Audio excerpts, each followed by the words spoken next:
Je trouve important de souligner la canonisation du Saint-Frère André parce que c'est un modèle à suivre et à faire connaître. Il est inspirant et peut nous aider à modifier notre façon de vivre et à voir les choses autrement. Il a su marquer l'histoire universelle par de petites actions et en dépit de toutes les difficultés et les périodes difficiles qu'il a traversées. Saint-Frère André ne se laissait jamais gagner ou envahir par l'inquiétude. En toutes circonstances, il veillait et priait. Il avait une confiance sans limite envers Saint Joseph.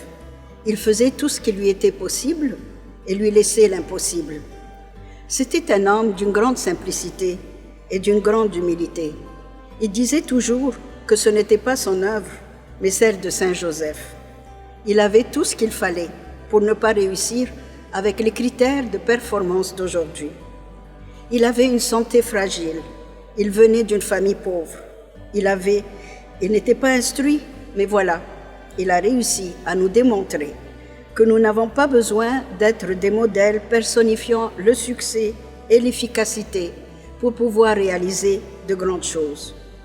Il lui a suffi de dire oui à la demande du Seigneur, ce oui qui a tout fait basculer et qui a pesé dans l'histoire de l'humanité.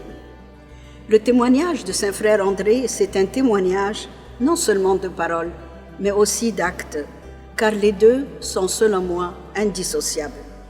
Il était sensible à la souffrance des autres et aidait tous ceux qui venaient à lui. Il avait une grande foi persévérante qui transporte les montagnes. Ses cartes de visite, si on peut dire ainsi, sont plus parlantes du royaume de Dieu que les miracles eux-mêmes qu'il a accomplis. Ses guérisons du corps illustrent aussi la guérison du cœur que Jésus a toujours voulu offrir à tous ceux qui croient en lui, en sa mort et en sa résurrection.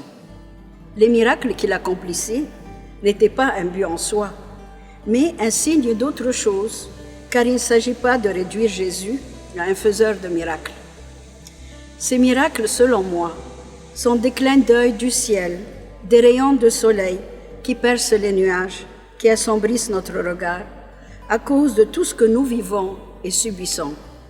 Ils nous donnent, en quelque sorte, un avant-goût de la vraie lumière et d'un meilleur monde à venir.